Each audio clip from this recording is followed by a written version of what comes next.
Please come to the hospital immediately. Sarah is in a critical condition. Our 6-year-old daughter was in a life-death situation. I begged my husband to come to the hospital right away, but he responded harshly. Stop with the lies again. And to use our daughter's life as bait, you're the absolute worst. I am being for real. Why won't you believe me? I found myself yelling into the phone, only to be met with a dismissive clicking of the tongue, as if he couldn't stand my noise. All right, I got it. I'll have one more drink, and then I'll head back. By then, Sarah will have miraculously revived and be sleeping peacefully in bed. I'm sick and tired of your lies. Don't call me again. Bye. Wait! Before I could stop him, he hung up. I collapsed in the hospital corridor, muttering weakly, Sarah. My name is Holly. I'm 31 years old. I married my husband John, who was 42, 6 years ago, and became a stay-at-home mom. I met John at work, where he was my boss. He was good at his job, handsome, and treated everyone equally, which is what I greatly admired about him. One day, I confessed my feelings to him, and we started dating. After dating for a while, about a year later, he proposed to me. I remember tears of joy flowing uncontrollably. Soon after our marriage, I discovered I was pregnant.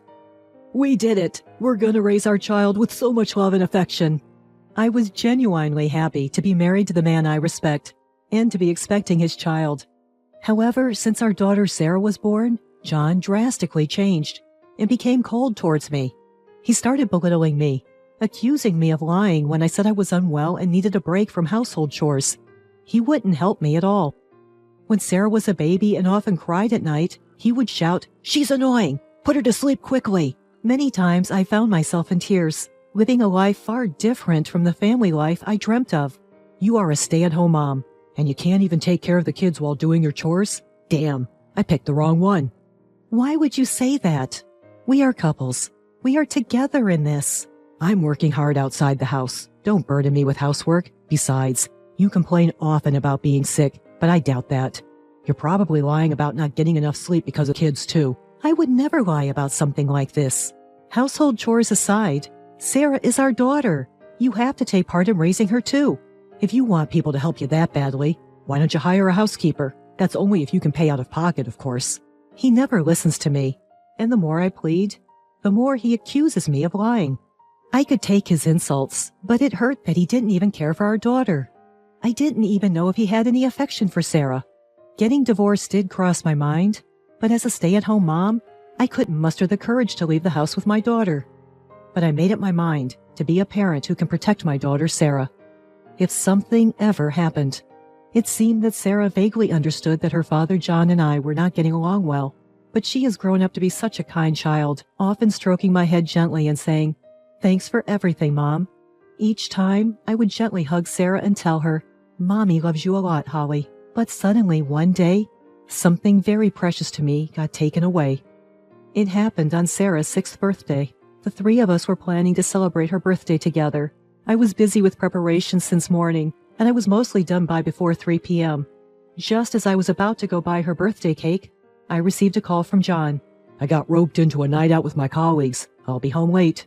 "Today is Sarah's birthday. You promised you would be home." "Can't be helped. I was invited out. I'm popular, you see." John seemed pleased with himself, laughing smugly. "Popular my foot. They probably just want you to pick up the tab."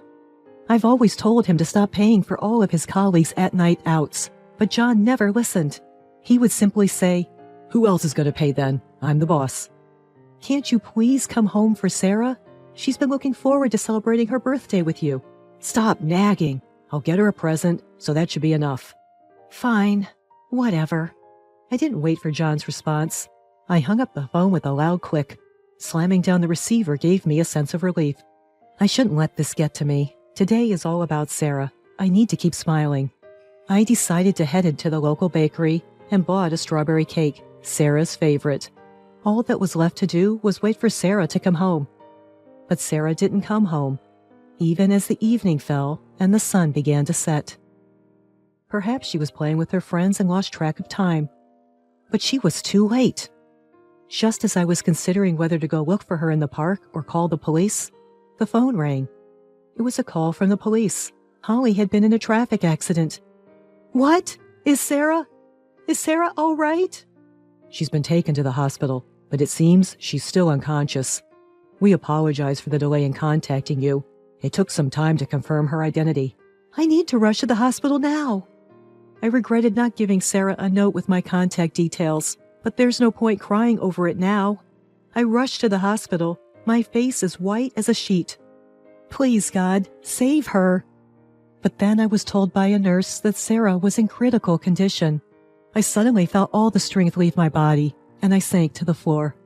She'd gone to school just fine this morning. It wasn't supposed to be like this. I kept trying to convince myself that it was all a nightmare. However, the sound of the machines attached to my unconscious daughter brought me back to harsh reality.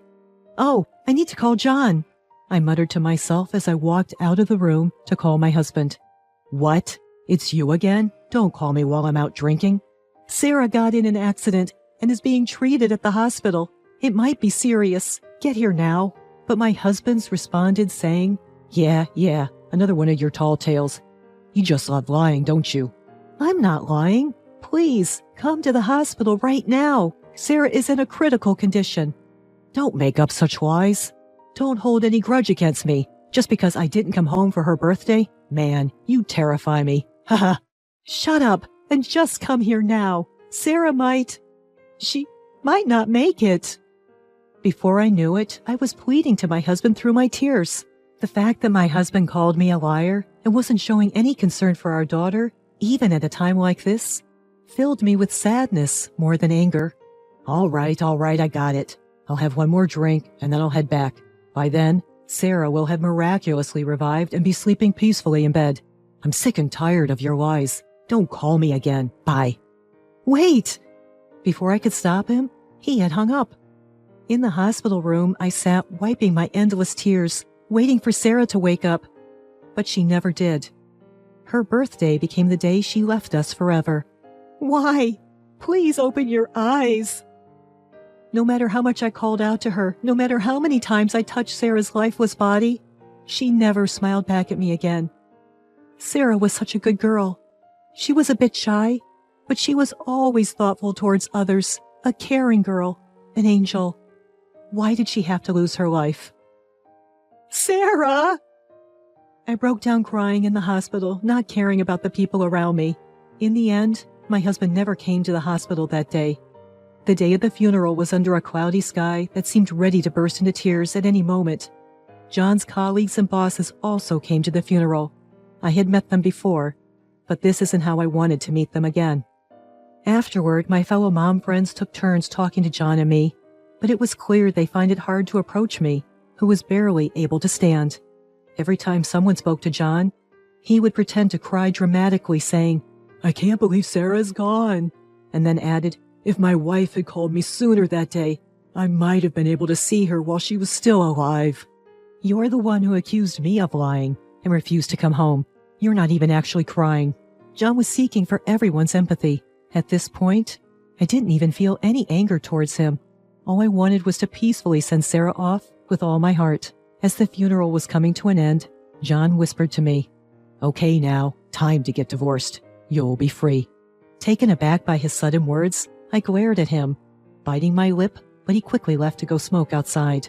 Amid the whirlpool of emotions, as I continued to thank the attendees, a woman approached me. Holly, my deepest condolences. I never imagined something like this would happen. This woman was Kay, a colleague of John's and my closest friend from my office worker days. She came close and gently rubbed my shoulder. It was a moment where I felt, if only slightly, that my heart could rest since Holly passed away. 3 days after the funeral ended, I received a call from Kay while in a daze. When we met at a cafe near my home, she was very worried about me. She asked whether I was eating right and getting enough sleep. The fact that she checked in on me was more than enough for me. To be honest, I hate to be the one to tell you this, but the day Holly got into that accident, I was also drinking with John and other colleagues, and I saw when John picked up your call. Is that so? I told him he should go to the hospital. I should have urged him with more pressure. I'm sorry. There's no need for you to apologize, Kay. I know you told him to go to the hospital, and that's enough. Okay, I'm sorry. And I was really unsure about telling you this, but Kay slowly started telling me about John's recent behavior. She suspected that he might be having an affair with a young colleague named Lee at his workplace. Moreover, when everyone went home after drinking, it turned out he was alone with Lee. I hate to say it, but there have been rumors at the office about John and Lee.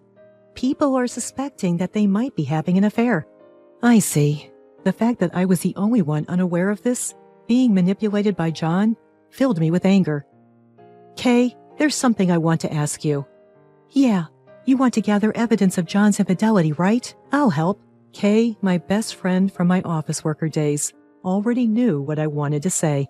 With Kay's assistance, I decided to gather evidence of my husband's affair at work. A week later, I got to learn more about John's affair from Kay. Apparently, John and his mistress were openly flirtatious at work, and they would frequently leave the office together after work and disappear into a hotel district. Kay had followed them and took photos and videos of them together. Kay, thank you for your all this. Holly, are you okay? If there's anything else I can help you with, don't hesitate to ask. I fought back the tears that threatened to spill at Kay's words of concern. Forcing a smile, that night, I presented my husband with a signed divorce paper. Let's get a divorce, please. Lucky me. I wanted to break up with you too. So I'm demanding $30,000 in compensation from both of you. What?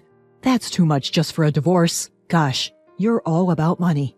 I also know about your affair, and I have solid proof. I showed my husband the photos and videos of him with Lee that Kay had taken. He was shocked for a second, but quickly regained his composure and glared at me. Lies again. You really are a terrifying woman. You can always edit these pictures these days. Which detective agency did you hire? I knew you'd say that. At this point, Kay walked in from the room next door. Out of concern for me, she insisted to stay with me and had been waiting in there. My husband was taken aback by the unexpected guest. Why? These photos and videos aren't fabricated. I took them myself. You are the absolute worst. Your daughter has passed away and you're cheating too? If you don't admit it, I'll report it to our boss. Please don't do that. So, you admit that you were cheating, right? Yeah, I guess. My husband grudgingly admitted with a grimace. Okay, so we're getting divorced. Make sure you pay me alimony. However, even after admitting his affair, John refused to pay alimony. If you're going to be so stubborn, I'll consult a lawyer. Do you, a housewife, even have the money to hire a lawyer? I've been working online this whole time so that I would be able to raise Sarah on my own in case we ever get divorced.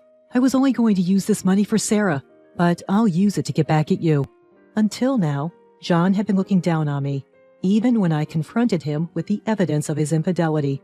He seemed unfazed, but all of a sudden, he began to panic. Whoa, hold on. This is some kind of joke, right? Ha! If you think this is a joke, why don't you try me? I won't settle for some lukewarm settlement, just so you know. At my cold words, John suddenly fell to his knees and began to plead. I started dating Lee because she hit on me first. It's not my fault. He began making excuses. I don't have the money to pay alimony, so reconsider this, please. He was rubbing his head on the floor, shedding tears. Yeah, and I bet those tears are fake too. Goodbye. Ignoring my husband, I picked up the Boston bag I had prepared and left home with Kay. Later, I hired a lawyer and successfully filed for divorce and damages. Of course, I also managed to get Lee to pay $25,000 in damages. John lost his family, his money, and got dumped by Lee right away, who said, I only dated you because you were a big spender. I didn't expect things to turn out like this. Moreover, when their affair at the office was exposed, they were called in by their CEO and, according to Kay, were transferred to different rural areas. After my divorce, I moved back to my parents' house and continued working from home.